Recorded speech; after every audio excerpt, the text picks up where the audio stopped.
Alice in Wonderland, Chapter 2, The Pool of Tears. Curiouser and curiouser, cried Alice. She was so much surprised that for the moment she quite forgot how to speak good English. Now I'm opening out like the largest telescope that ever was. Goodbye, feet. For when she looked down at her feet, they seemed to be almost out of sight. They were getting so far off. Oh, my poor little feet! I wonder who will put on your shoes and stockings for you now, dears. I'm sure I shan't be able. I shall be a great deal too far off to trouble myself about you. You must manage the best way you can. But I must be kind to them, thought Alice, or perhaps they won't walk the way I want to go. Let me see. I'll give them a new pair of boots every Christmas. And she went on planning to herself how she would manage it. They must go by the carrier, she thought, and how funny it'll seem, sending presents to one's own feet. How odd the directions will look. Alice's right foot, Esquire. Hearthrug, near the fender, with Alice's love. Oh dear, what nonsense I'm talking. Just then her head struck against the roof of the hall. In fact, she was now more than 9 feet high, and she at once took up the little golden key and hurried off to the garden door. Poor Alice! It was as much as she could do, lying down onto one side to look through into the garden with one eye, but to get through was more hopeless than ever. She sat down and began to cry again. You ought to be ashamed of yourself, said Alice, a great girl like you. She might well say this. To go on carrying in this way. Stop this moment, I tell you. But she went on all the same, shedding gallons of tears until there was a large pool around her, about 4 inches deep and reaching half down the hall. After a time, she heard a little pattering of feet in the distance, and she hastily dried her eyes to see what was coming. It was the white rabbit returning, splendidly dressed, with a pair of white kid gloves in one hand and a large fan in the other. He came trotting along in a great hurry, muttering to himself as he came, "Oh, the Duchess, the Duchess! Oh, won't she be savage if I've kept her waiting?" Alice felt so desperate that she was ready to ask help of anyone. So when the rabbit came near her, she began, in a low, timid voice, "If you please, sir."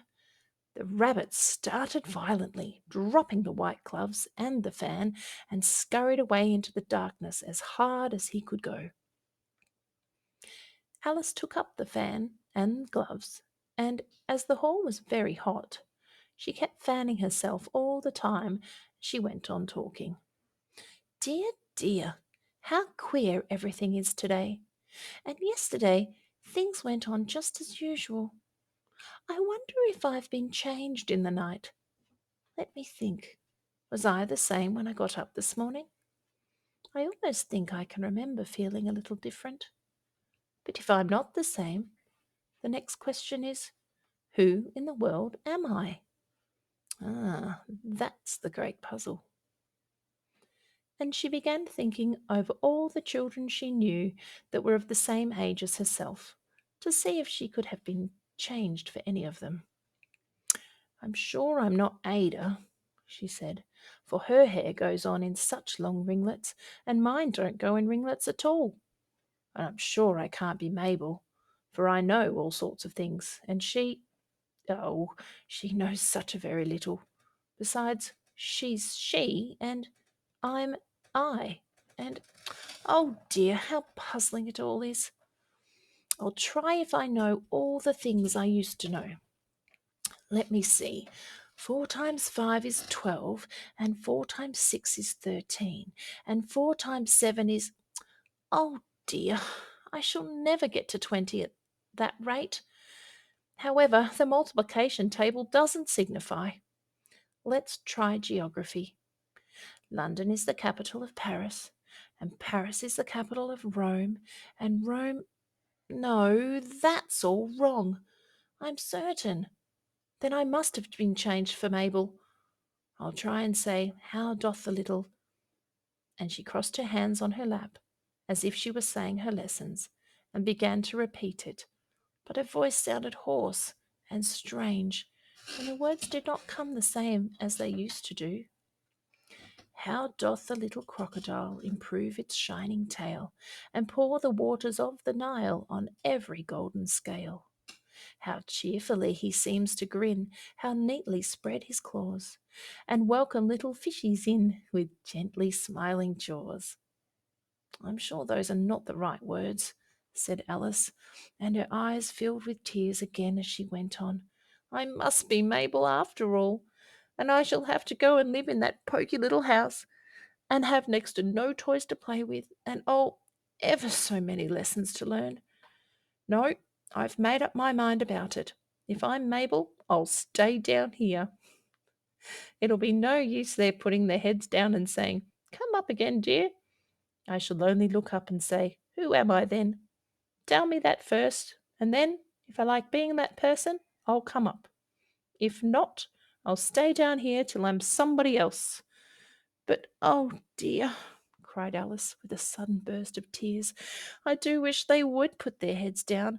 I'm so very tired of being all alone here. As she said this, she looked down at her hands and was surprised to see that she had put on one of the rabbit's little white kid gloves while she was talking. How can I have done that? She thought. I must be growing small again. She got up and went to the table to measure herself by it, and found that, as nearly as she could guess, she was now about 2 feet high, and was going on shrinking rapidly. She soon found out the cause of this was the fan that she was holding, and she dropped it hastily, just in time to avoid shrinking away altogether. That was a narrow escape, said Alice, a good deal frightened at the sudden change, but very glad to find herself still in existence. And now for the garden! And she ran with all speed back to the little door. But alas, the little door was shut again, and the little golden key was lying on the glass table as before. And things are worse than ever, thought the poor child, for I never was so small as this before, never, and I declare it's too bad that it is. As she said these words, her foot slipped, and in another moment, splash! She was up to her chin in salt water. Her first idea was that she had somehow fallen into the sea. And in that case I could go back by railway, she said to herself. You see, Alice had been to the seaside once in her life, and had come to the general conclusion that wherever you go on the English coast, you find a number of bathing machines in the sea, some children digging in the sand with wooden spades, then a row of lodging houses, and behind them a railway station. However, she soon made out that she was in the pool of tears which she had wept when she was 9 feet high. Oh, I wish I hadn't cried so much, said Alice as she swam about trying to find her way out. I shall be punished for it now, I suppose, by being drowned in my own tears. That will be a queer thing, to be sure. However, everything is queer today. Just then she heard something splashing about in the pool a little way off, and she swam nearer to make out what it was. At first she thought it must be a walrus or hippopotamus, but then she remembered how small she was now, and she soon made out that it was only a mouse that had slipped in like herself. Would it be of any use now, thought Alice, to speak to this mouse? Everything is so out of the way down here that I should think very likely it can talk. At any rate, there's no harm in trying. So she began. Oh, mouse, do you know the way out of this pool? I'm very tired of swimming about here. Oh, mouse! Alice thought this must be the right way of speaking to a mouse. She had never done such a thing before, but she remembered having seen in her brother's Latin grammar, a mouse, of a mouse, to a mouse, a mouse, oh mouse. The mouse looked at her rather inquisitively, and seemed to her to wink with one of its little eyes, but it said nothing. Perhaps it doesn't understand English, thought Alice. I dare say it's a French mouse come over with William the Conqueror. For, with all her knowledge of history, Alice had no very clear notion how long ago anything had happened. So she began again, Où ma chatte? Which was the first sentence in her French lesson book. The mouse suddenly leapt out of the water and seemed to quiver all over with fright. Oh, I beg your pardon, cried Alice hastily, afraid that she had hurt the poor animal's feelings. I quite forgot you didn't like cats. Not like cats, cried the mouse in a shrill, passionate voice. Would you like cats if you were me? Well, perhaps not, said Alice in a soothing tone. Don't be angry about it. And yet I wish I could show you our cat, Dinah. I think you'd take a fancy to cats if you could only see her. She is such a dear, quiet thing. Alice went on, half to herself, as she swam lazily about in the pool. And she sits purring so nicely by the fire, licking her paws and washing her face. And she's such a nice, soft thing to nurse. And she's such a capital one for catching mice. Oh, I beg your pardon, cried Alice again. For this time the mouse was bristling all over, and she felt certain it must be really offended. We won't talk about her any more if you'd rather not. We indeed, cried the mouse, who was trembling down to the end of his tail, as if I would talk on such a subject. Our family always hated cats. Nasty, low, vulgar things. Don't let me hear the name again. Oh, I won't indeed, said Alice, in a great hurry to change the subject of conversation. Are you fond of dogs? The mouse did not answer, so Alice went on eagerly. There is such a nice little dog near our house I should like to show you. A little bright-eyed terrier, you know, with, such long curly brown hair. And it'll fetch things when you throw them. And it'll sit up and beg for its dinner, and all sorts of things. I can't remember half of them. And it belongs to a farmer, you know. He says it's so useful. It's worth £100.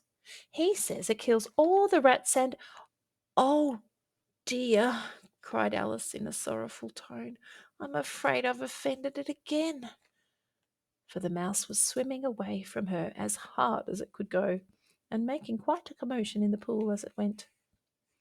So she called softly after it, Mouse dear, do come back, and we won't talk about cats or dogs either, if you don't like them.